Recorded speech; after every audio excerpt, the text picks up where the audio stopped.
الحمد لله وحده والصلاة والسلام على من لا نبي بعده. أعوذ بالله من الشيطان الرجيم. إن هؤلاء ليقولون إن هي إلا موتتنا الأولى وما نحن بمنشرين فأتوا بآبائنا إن كنتم صادقين أهم خير أم قوم تبع والذين من قبلهم أهلكناهم إنهم كانوا مجرمين. سبحانك لا علم لنا إلا ما علمتنا إنك أنت العليم الحكيم. رب اشرح لي صدري ويسر لي أمري واحلل عقدة من لساني يفقهوا قولي واجعل لي وزيرا من أهلي رب زدني علما وارزقني فهما ثم أما بعد. گرامی قدر بھائیوں بہنوں اور پیارے بچوں، ان ہؤلاء لیقولون، ایک طرف تو آپ وہ منظر دیکھیں کہ اللہ رب العزت نے اپنا برگزیدہ بندہ سیدنا موسیٰ علیہ السلام کو فرعون سے مقابلہ کرا کے فتح دی، فرعونی مظالم کا صفایا ہو گیا، فرعونی سلطنت اور فرعونی خزانے، فرعون کی ملکیت سب کے سب اس کے ہاتھ سے نکل گئے اور ان لوگوں کے حصے میں آئے جو مظلوم تھے۔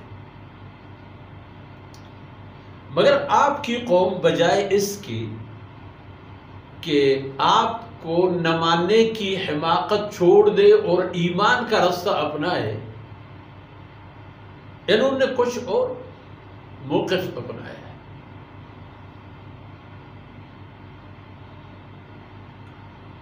یہ کہنے لگے ان ہی الا موتتنا الاولی، یہ جو ہم مریں گے پہلی بار، بس یہی پہلی بار مرنا، یہی ہماری موت ہے اور یہی ہے بس،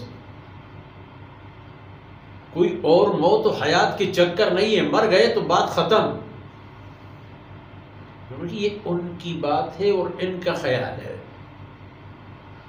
جس ذات نے ان کو عدم سے وجود بخشا ہے، جس ذات نے ان کے سامنے روزانہ ہمیشہ کی طرح ہر طرح کی موت و حیات کے مناظر پیدا فرمائے ہیں، اسی کا فرمان ہے کہ میں تمہیں موت دوں گا اور دوبارہ زندہ کروں گا، وہ نہیں مان رہے۔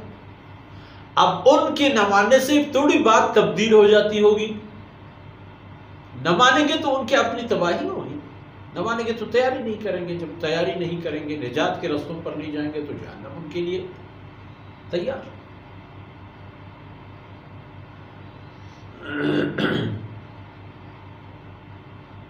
انہوں نے کہا کہ بس یہ ایک بار مرنا ہے، وَمَا نَحْنُ بِمُنشَرِينَ، ہمیں دوبارہ پیدا کر کے حشر نہیں کیا جائے گا،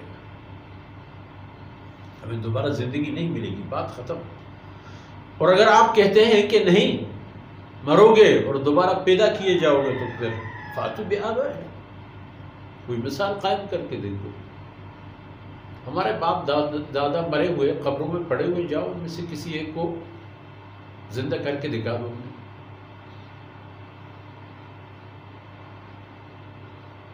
اگر آپ کی بات سچ ہے کہ واقعی موت کے بعد دوبارہ زندہ ہونا ہے۔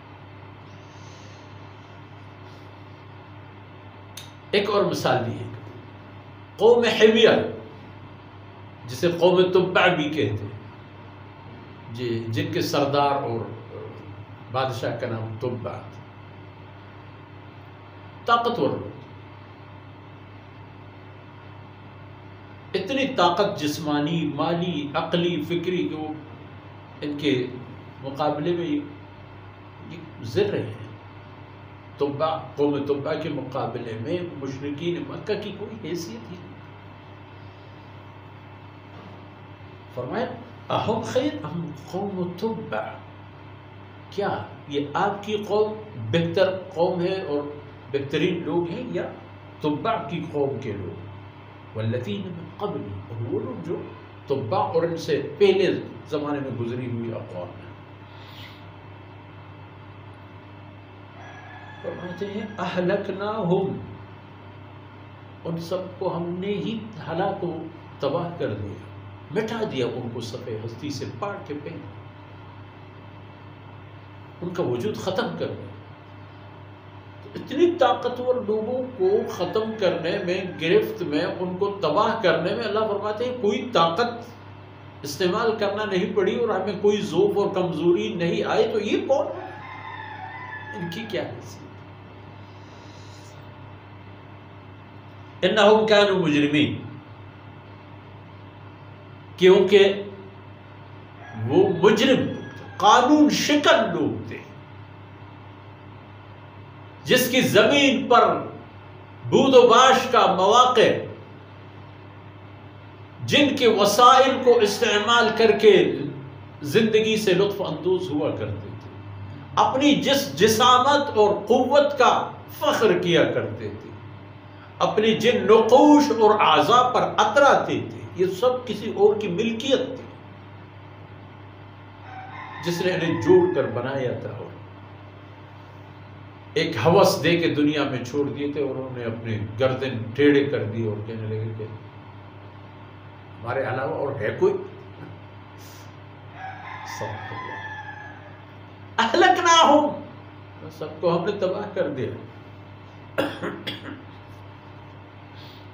یہ مٹھی بھر مشرکین مکہ جن کی کوئی حیثیت نہیں ہے، صرف ایک ناز نخرہ ہے کہ ہم قریش ہیں، اصیل ہے، عرب کے دل کے دھڑکن ہے، ہوتا ہے دل اور ایک دل کی دھڑکن، عرب کی خطے کی دل کے دھڑکن ہے، نجد و حجاز کے دل کے دھڑکن ہے، بیت اللہ کے ہم مجاور ہیں۔ کیا ایسے تھی وارننگ ہے، جو ان مجرم قوموں نے کیا اور ثمرہ پایا، یہی انجام ان کا بھی ہوگا۔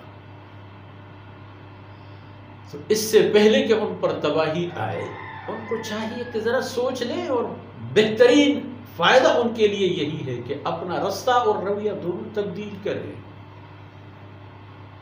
رستہ اللہ کی طرف اور رویہ جناب رسول اللہ صلی اللہ علیہ وسلم کی طرح اپنا۔ اور پھر جیسا حضرت صلی اللہ علیہ وسلم نے فرمایا تھا کہ میری بات مانو اور دنیا کی قائد بنو، جنہوں نے بات مانی وہ قائد بن گئے۔ ابو بکر صدیق کو دیکھ لینا،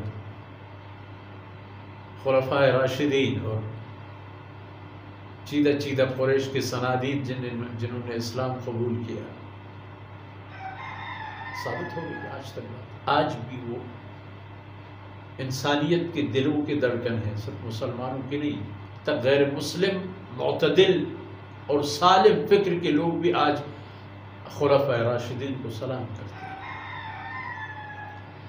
تو یہ حقیقت ہے میرے بھائیوں اور دوستوں کہ اللہ رب العزت نے جناب محمد رسول اللہ صلی اللہ علیہ وسلم کو مبعوث فرمایا ہے، تو جناب محمد رسول اللہ صلی اللہ علیہ وسلم اقتداء اور ہدایت کے معیار ہیں، ان سے الجھنے کے بجائے خیر اسی میں ہے کہ آپ کی اتباع کی جائے۔